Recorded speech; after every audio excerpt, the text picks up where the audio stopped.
quero que você abra comigo aqui em Tiago, na Epístola de Tiago. Tiago foi um dos irmãos de Jesus, filhos de José e Maria. Outro irmão de Jesus que aparece escrevendo uma epístola no Novo Testamento é Judas. Está aqui, no final do Novo Testamento, você lê a epístola de outro irmão de Jesus. Tiago foi o líder da igreja que teve sua base em Jerusalém. Ele ficou praticamente a sua vida inteira cuidando das alminhas das pessoas que creram em Jesus naquela região da Judéia e de Jerusalém. E do que temos dele, a única coisa que chegou até nós foi essa carta epistolar. E eu quero ler com você no capítulo 5, do verso 12 até o final, ao verso 20. E que diz assim: acima de tudo, porém, meus irmãos, não jureis, nem pelo céu, nem pela terra, nem por qualquer outro voto. Antes seja o vosso sim, sim, e o vosso não, não, para não cairdes em juízo. Está alguém entre vós sofrendo? Faça oração. Está alguém alegre? Cante louvores. Está alguém entre vós doente? Chame os presbíteros, os anciãos, ou os experimentados da igreja ou da assembleia, e estes façam oração sobre ele, ungindo-o com óleo em nome do Senhor. E a oração da fé salvará o enfermo, e o Senhor o levantará. E se houver cometido pecados, ser-lhe-ão perdoados. Confessai, pois, os vossos pecados uns aos outros, e orai uns pelos outros para serdes curados. Muito pode, por sua eficácia, a súplica do justo, justificado pela fé em Jesus. Elias era homem semelhante a nós, sujeito aos mesmos sentimentos, e orou com instância para que não chovesse sobre a terra, e por 3 anos e 6 meses não choveu. E orou de novo, e o céu deu chuva, e a terra fez germinar seus frutos. Meus irmãos, se algum entre vós se desviar da verdade e alguém o converter, sabei que aquele que converte o pecador do seu caminho errado, salvará da morte a alma dele e cobrirá multidão de pecados. Tiago, nesta porção que nós lemos aqui, ele começa falando da nossa total relatividade. Por isso é que ele diz: não jureis, por coisa alguma, nem no céu, nem na terra, não façam votos. Não deem garantias, supostamente a Deus, de que se Deus fizer alguma coisa por vocês, vocês realizarão aquilo. Não entrem em nenhum esquema de barganha ou de promessa, porque vocês são de uma relatividade absoluta. Nenhum de nós, nem em relação aos céus, nem em relação à terra, nem em relação a Deus, nem em relação aos homens, tem o poder de dar qualquer que seja a garantia que possa pretender encontrar a segurança de que ela assim acontecerá a partir de nós mesmos. Porque nós somos absolutamente relativos, frágeis. Nós não temos poder sobre coisa nenhuma. Eu estou em pé aqui falando, uma emboliazinha que me passasse pela corrente sanguínea poderia me deixar frisado aqui diante de vocês para sempre. Não há poder em nós nenhum, de natureza alguma, nós somos fragilidade, somos uma sombra. Somos, como diz o Salmo 90, um graveto na torrente. Qualquer coisa que a gente pretenda fazer, ou dizer, ou afirmar, ou garantir, que se estribe em nós mesmos e no nosso poder de fazermos aquilo acontecer, é loucura. É loucura diante dos céus e é loucura diante dos homens. Porque nós não temos o poder do absoluto para trazer garantias absolutas. Nós somos marcados pela ambivalência, pela relatividade, por mais que a nossa intenção seja bancarmos as nossas próprias palavras. No que depender de nós, a gente tem que bancar as nossas próprias palavras por uma única razão. Porque a nossa palavra tem que ser sim, sendo sim, e não, sendo não. Mas nós não temos a prerrogativa de fazer o nosso sim se tornar uma promessa inviolável em relação ao poder que a gente tenha de viver para garantir. Ou ao poder que a gente tenha para estabelecer controle sobre as coisas, de modo que aquilo que nós, por mais bem intencionados que estejamos, possamos, em desejando fazer acontecer, venha de fato a acontecer, de modo que a gente trabalhe apenas com as categorias da declaração da nossa relatividade em verdade. O que é sim, o que é não. O que hoje eu posso, o que eu não posso, eu não posso. O que eu sei, o que eu não sei. O que eu conheço, o que eu não conheço, eu desconheço. O que eu vi, o que eu não vi. O que eu intento fazer é sim. O que eu sei que não posso fazer é não. E eu não tenho por que viver e sofrer de nenhuma síndrome de onipotência, achando que me habita o poder ou a prerrogativa, ou qualquer que seja a magia de transformar as minhas melhores intenções em absolutos divinos que eu mesmo realizarei em meu próprio nome para bancar qualquer que tenha sido a minha vontade de promessa um dia feita. Eu posso apenas dizer, se Deus quiser, como diz Tiago.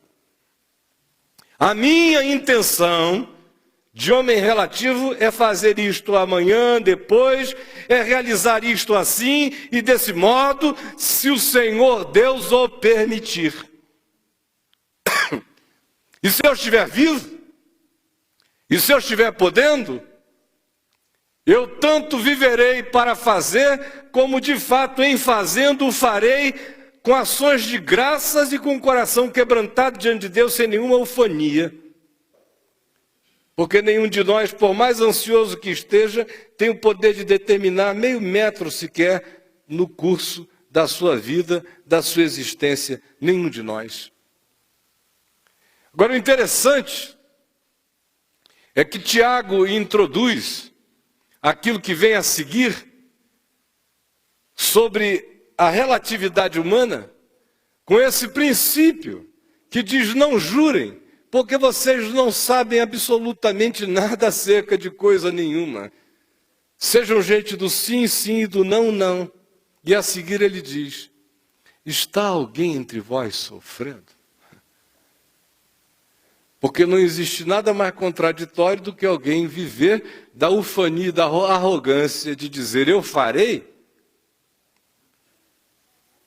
e está vivendo a contingência real de estar sofrendo. Porque qual de nós sofre por vontade própria? Existem masoquistas que fazem isso porque interpretam de uma maneira psicologicamente fetichizada e adoecida a dor como prazer. E aí é uma relação adoecida, egótica, porém de compensações pervertidas na dor que prova. Mas não sendo um ser carregado de tamanha doença, nenhum de nós sofre por vontade própria. Nenhum de nós. Por isso Tiago diz: caiam na real, desistam de toda ufania, Sejam gente da simplicidade de uma vida que diz sim para o que é e diz não para o que não é e que não seja possível. Porque vocês não conseguem lidar com coisa alguma além de um dia depois do outro, como Jesus disse, basta cada dia o seu próprio mal. Mas por falar nisso, está alguém entre vós sofrendo?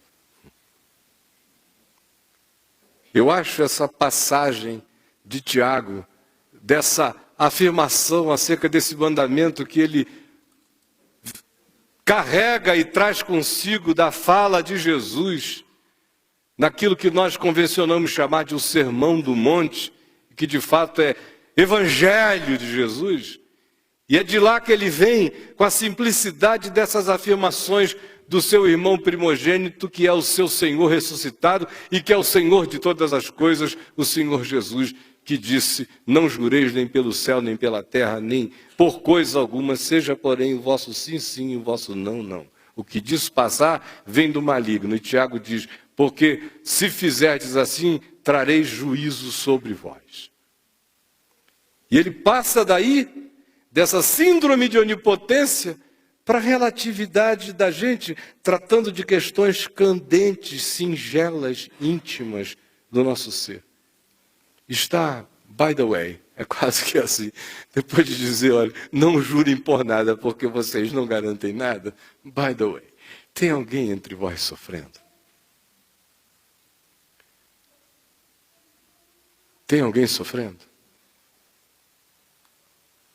Alguém que, às vezes, sofre até também, porque ficou surtado com essa síndrome de onipotência, especialmente em dias como os que foram caracterizadores dos últimos 25 anos à nossa volta, com ensinos adoecidos de um pseudo-evangelho que nos ensinava, na realidade, era uma neurolinguística de confissões positivas, em que milhares e milhões de pessoas achavam que pelo abrir mágico da boca e pelo fazer declarações dos seus caprichos, pronunciados supostamente em fé, as suas palavras se tornariam em poderes criadores absolutos para suas próprias vidas ou a sua volta para o bem e para o mal.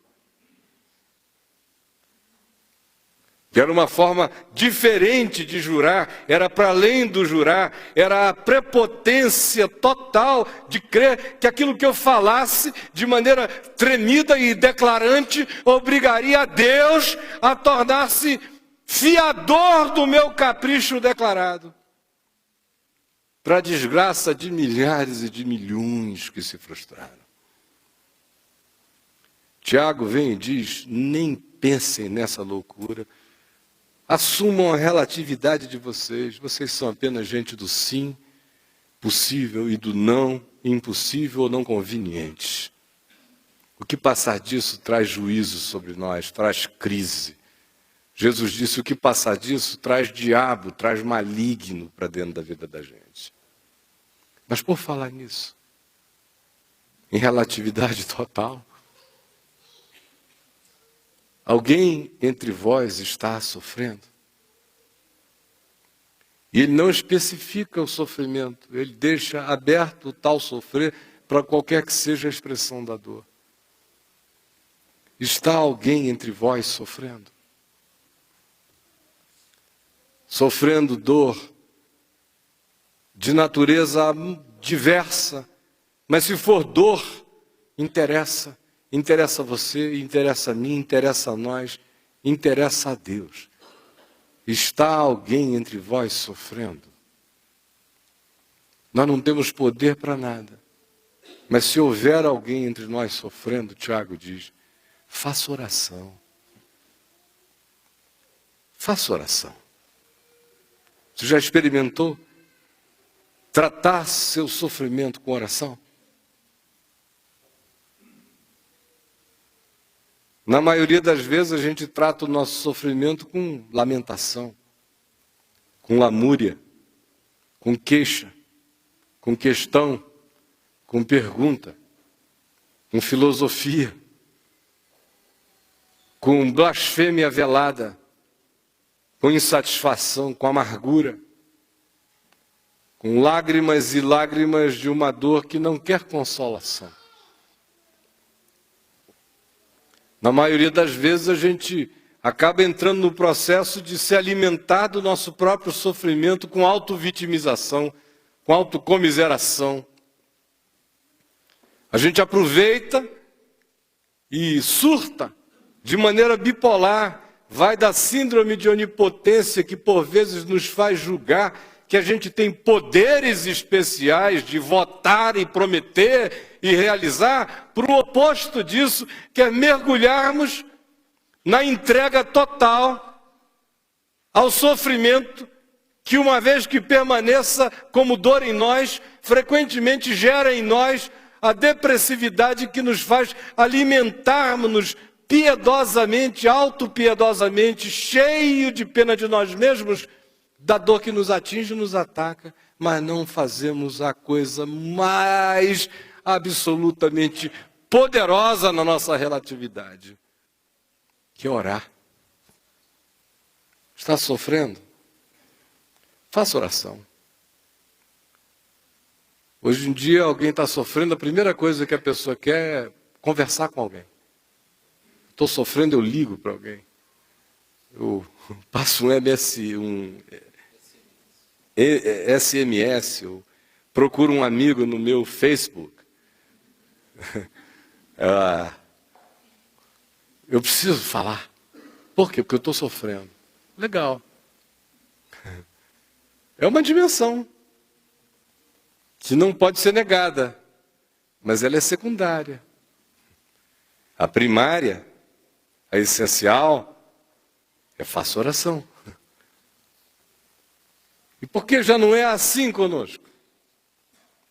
Porque na realidade nós todos, quase que na totalidade mesmo, nos tornamos pessoas quase ateias na prática.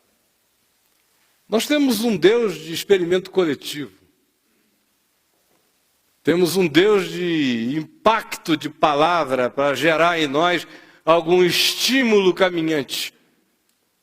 Mas não temos Deus para nós sempre, toda hora, todo dia.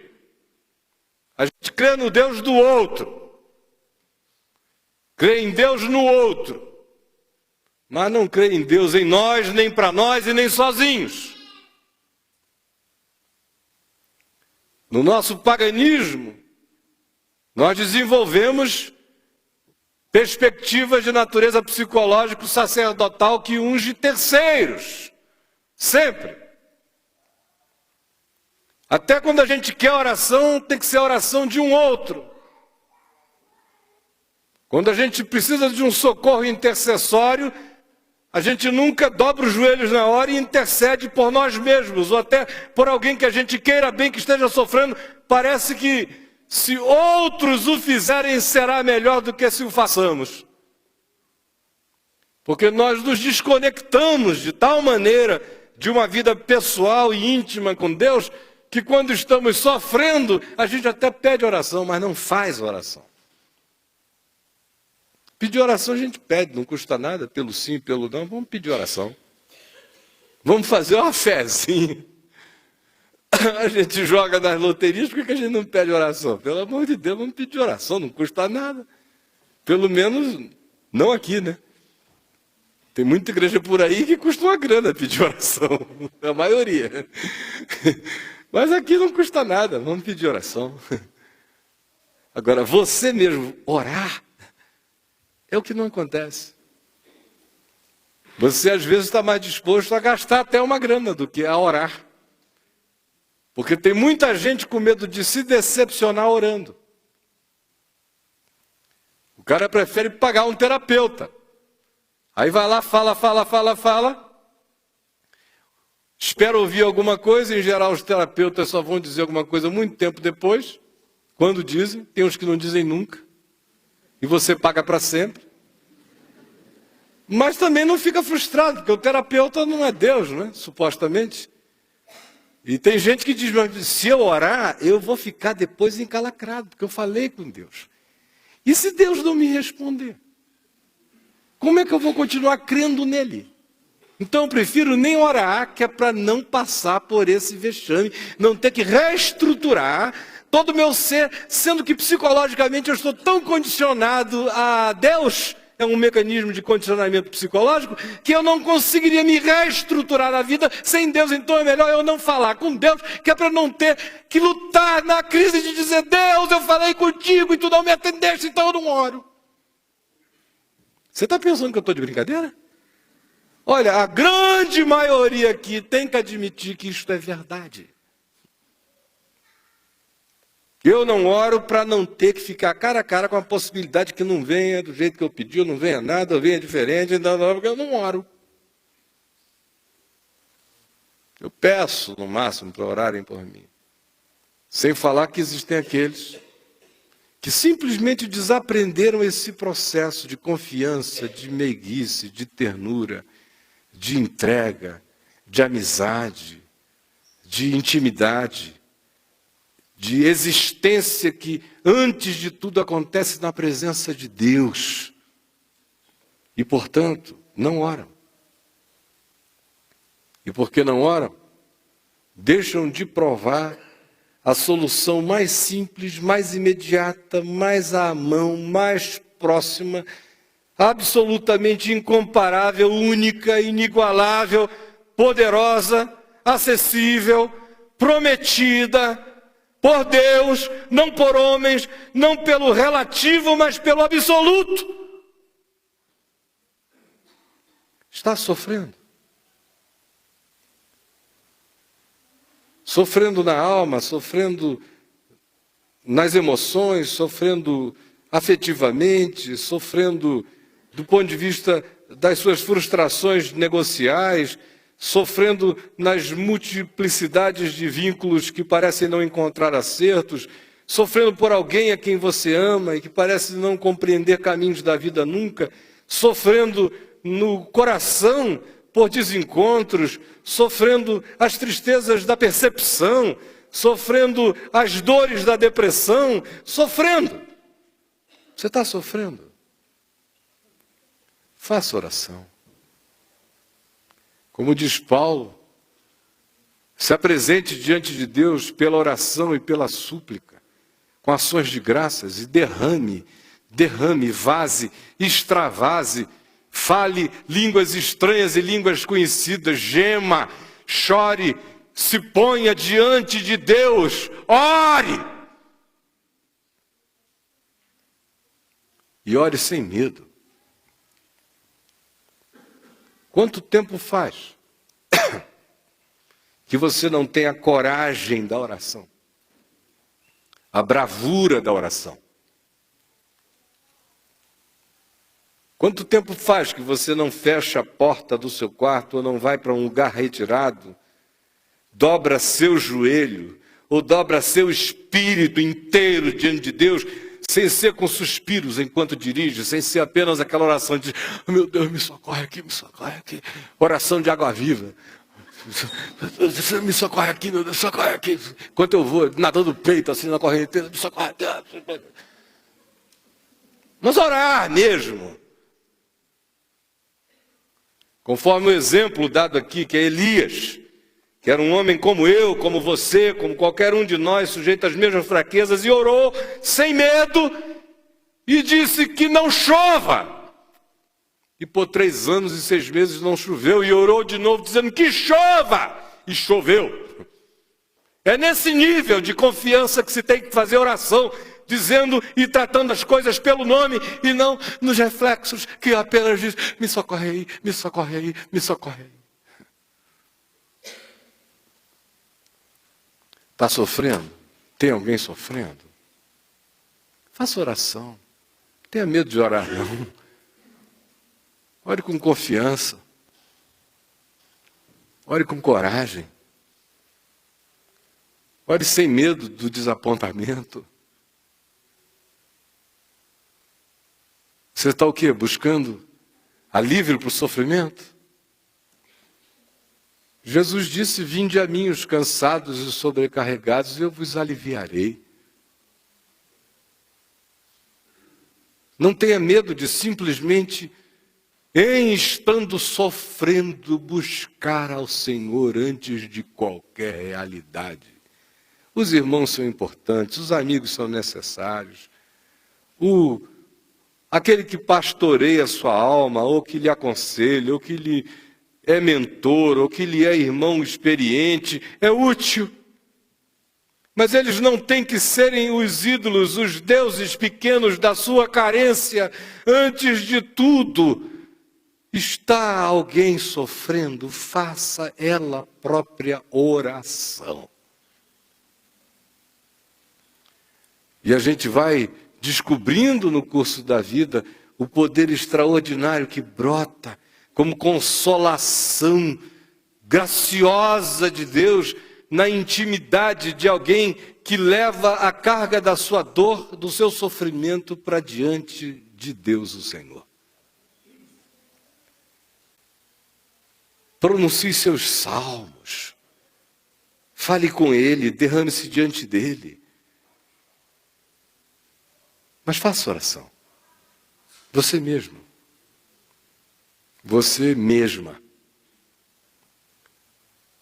A segunda coisa que Tiago diz, depois de dizer, olha, ninguém é aqui absoluto, não caiam nesse surto, é perguntar, está alguém alegre?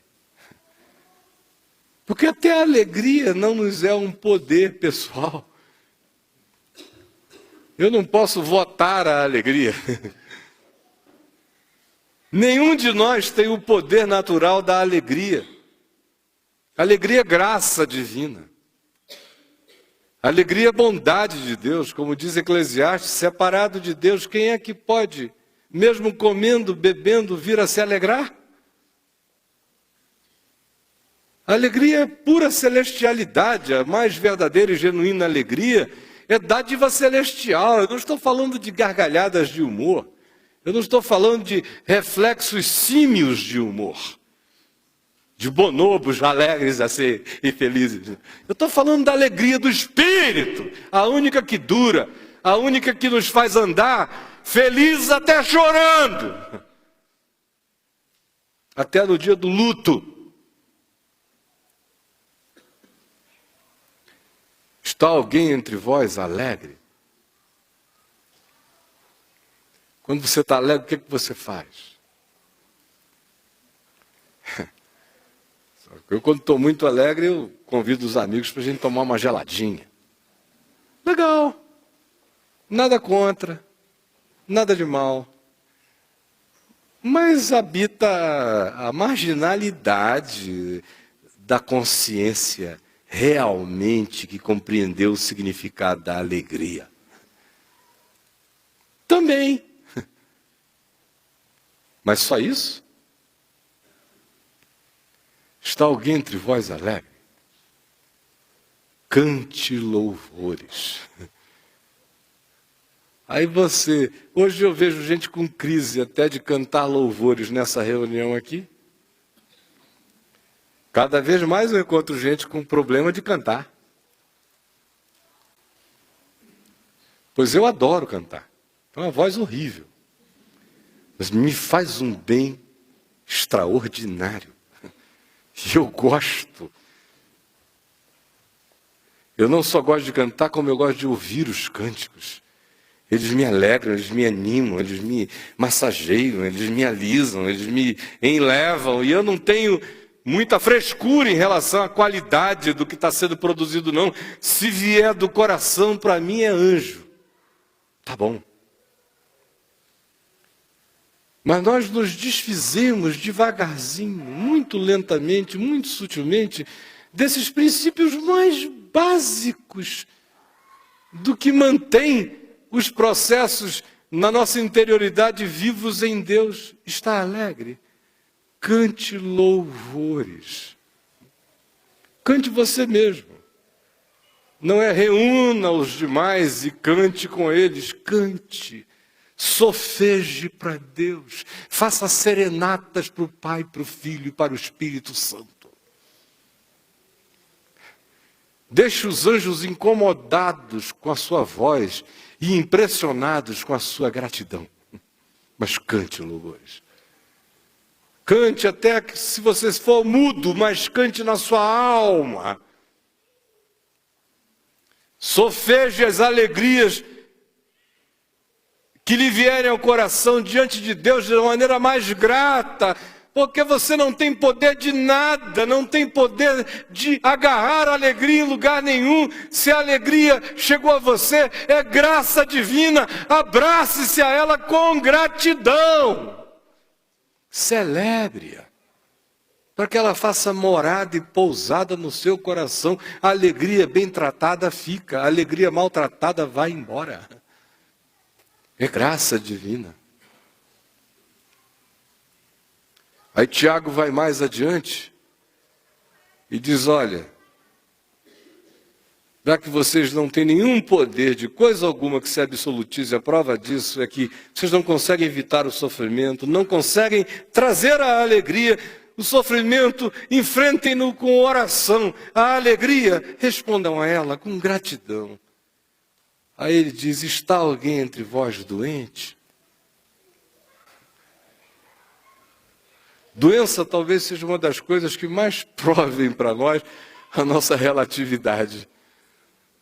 Deveria ser uma das maiores terapias contra a nossa arrogância. A doença.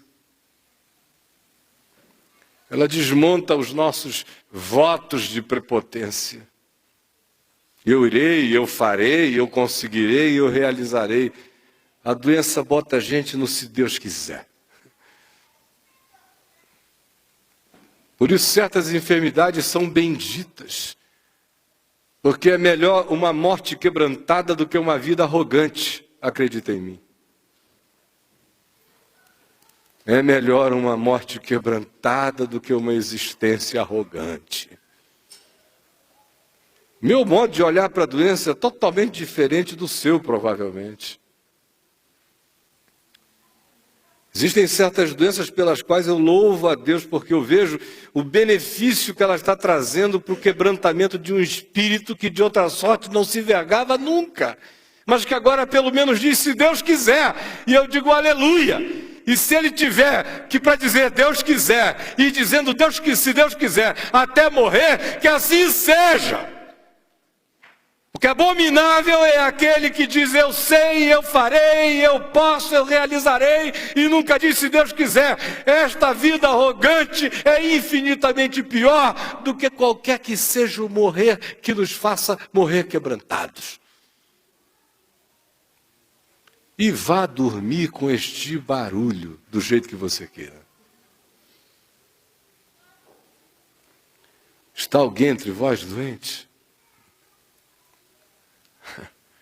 Aí ele aumenta aqui, Tiago, a carga de relacionalidade subitamente. Se está alguém sofrendo, faça oração. Se está alguém alegre, cante louvores. Está doente, chame outros. Que é justamente aquela coisa que a gente menos quer que os outros vejam, é a nossa doença. É ou não é verdade?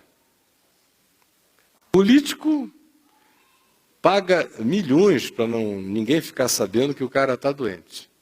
A coisa que a gente mais tenta evitar é que os outros saibam que a gente está doente. Especialmente nesses dias, nesse culto à saúde, à estética, ao bem-estar. Tem gente fazendo de tudo para ninguém saber que o cara está com alguma dor. E depois de uma doutrinação religiosa de mais de 2 décadas também, de que gente de fé não fica doente, antes determina, decreta e expulsa qualquer enfermidade, aí virou um horror assumir que se está doente. Até por essa razão eu falo dos meus achaques com a maior alegria, que é para ver se eu sirvo de terapia viva para os doentes da não doença, da não fraqueza. Vocês nunca me viram, não vi mandar um recado dizendo, o pastor Caio não pôde ir. Eu sempre digo, para quem vai dar um recado, diz que eu não fui porque eu estou assim.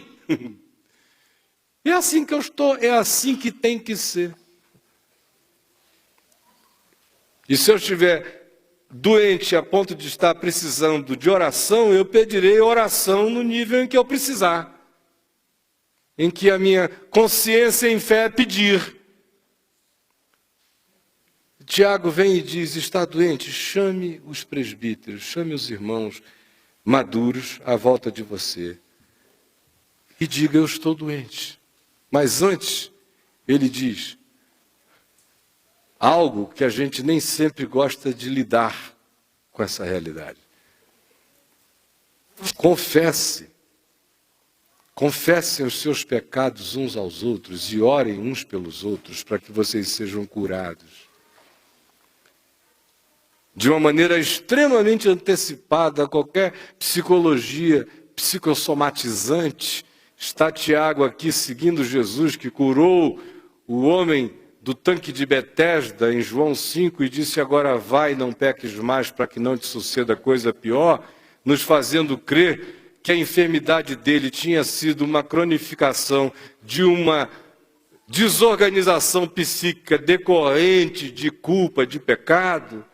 Vem Tiago e ecoa a mesma realidade, dizendo que antes da gente orar pedindo cura para o corpo, é preciso fazer um exame profundo da consciência e ter a coragem vertical, humana, horizontal, confessional, de dizer uns para os outros sobre os nossos próprios equívocos e erros e pecados, se eles existirem. Não que necessariamente toda doença tenha que decorrer disso, muitas não decorrem, embora muitas decorram, no mínimo, de desorganização psicológica e espiritual, no mínimo de amargura, no mínimo de ressentimento, no mínimo de sofrimentos prolongados, não orados, de dores não expressas diante de Deus, muito menos da vida, de acumulações, de camadas e camadas de frustrações que nunca se transformaram em oração nem em súplica,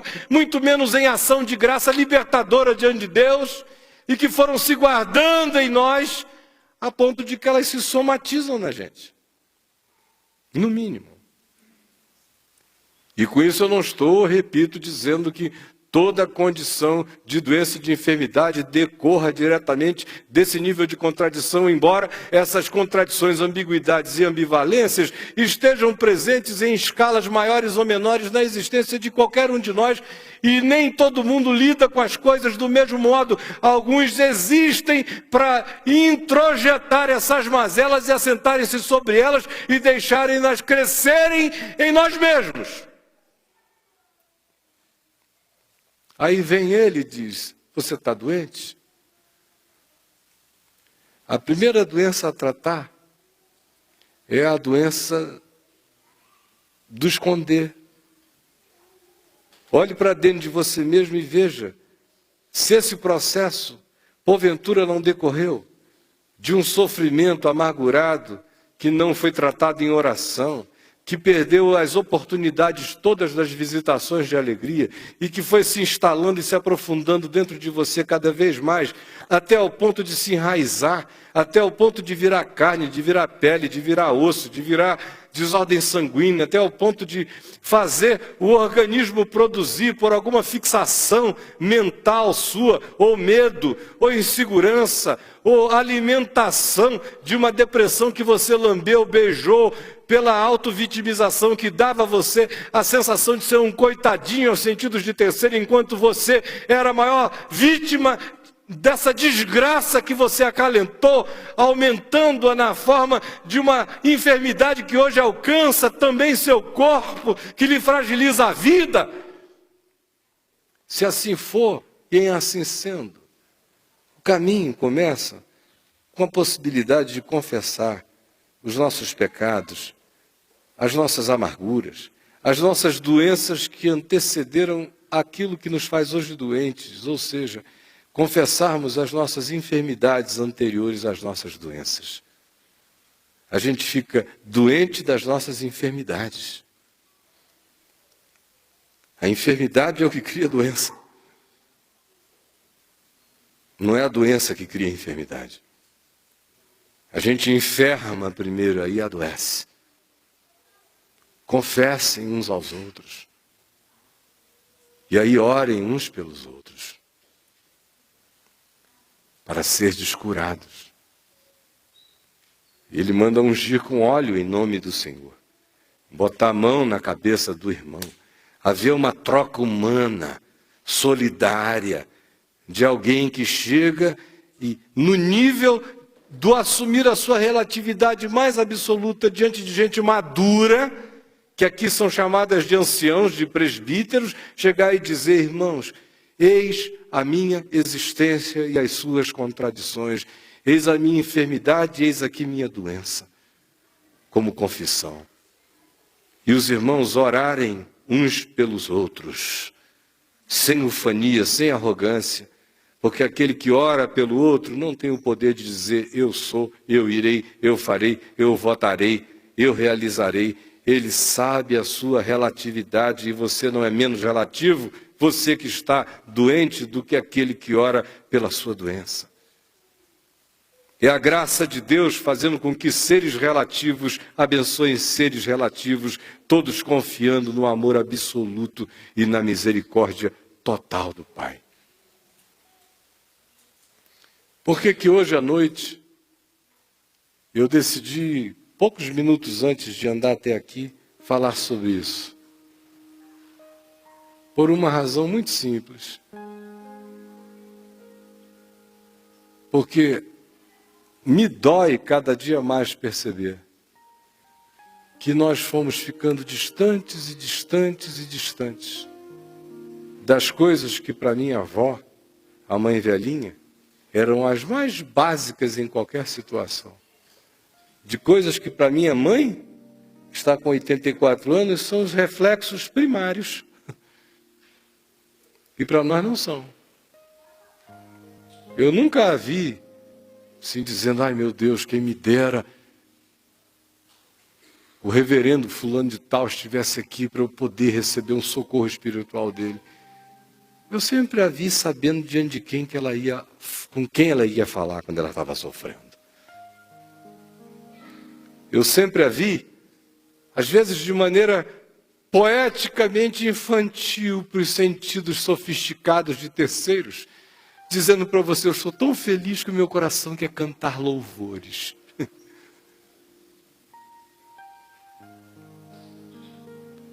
E eu estou doente. Quantas vezes eu a vi dizer ao meu pai e a mim: meu velho, meu filho, será que vocês podiam me ungir com óleo e orar por mim? Porque eu creio que o Senhor Jesus vai me curar dessa doença.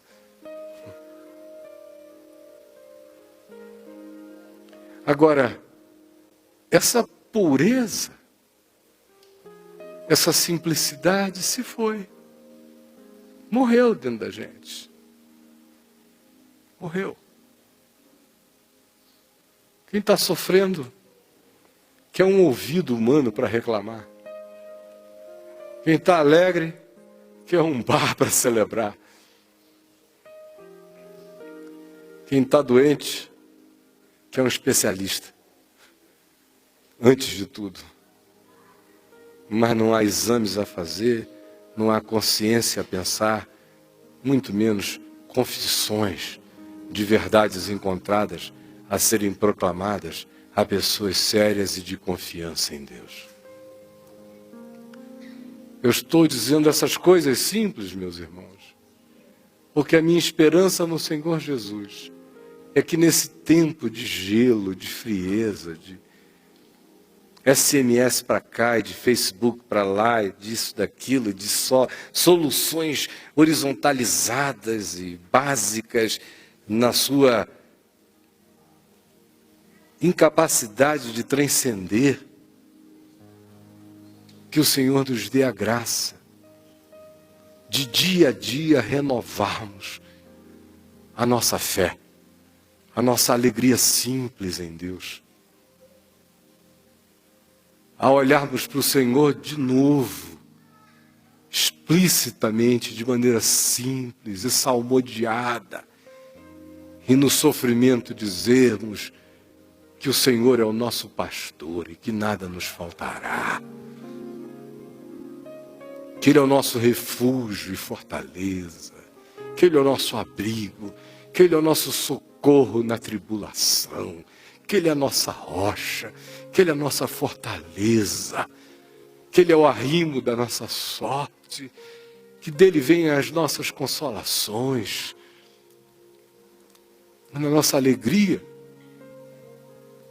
nós celebrarmos com gratidão, com exaltação, com louvores, a bondade, a misericórdia, que se renova sobre nós todos os dias, a graça, que não cessa de vir, de nos renovar, de nos refazer. E nas nossas doenças, a minha esperança é que tenhamos a coragem diante de Deus e dos homens, de identificarmos pessoas sóbrias, para quem a gente possa dizer, de um relativo para outro relativo, quais são as nossas contradições, sem medo de sermos julgados. Juízo vem sobre nós é quando a nossa vida acontece em arrogância, mas quando ela acontece na confissão singela, para pessoas igualmente conscientes de sua própria relatividade, não vem juízo.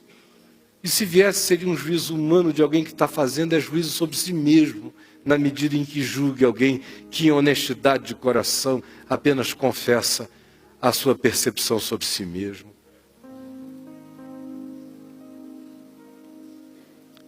Restaurar essa confiança no próximo parece ser, diante de Deus, um dos milagres que nos curam.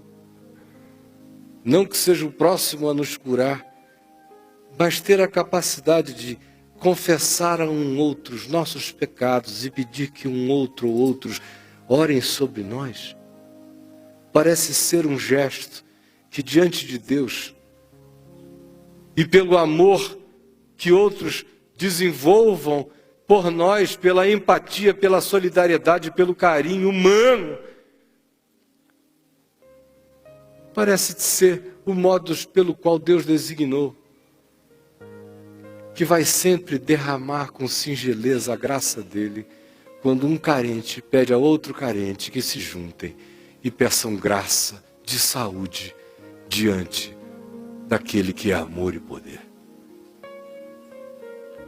A minha oração é que cada uma dessas coisas sejam restauradas em nós. Eu já trouxe a vocês, no curso desses 7 anos, nas milhares e milhares de textos no meu site, as centenas de pregações que eu preguei nesses praticamente 50 domingos por ano, sem faltar, às quartas-feiras, na televisão, milhares e milhares de mensagens, de informações, de ensinos, de conteúdos. Mas, meus irmãos, a minha decisão cada dia mais séria diante de Deus é de falar de novo as primeiras coisas.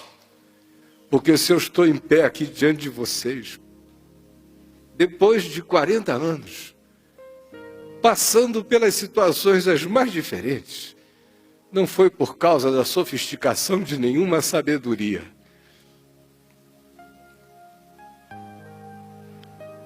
Mas foi porque no sofrimento eu sabia com quem falar. Da alegria, eu sabia a quem agradecer.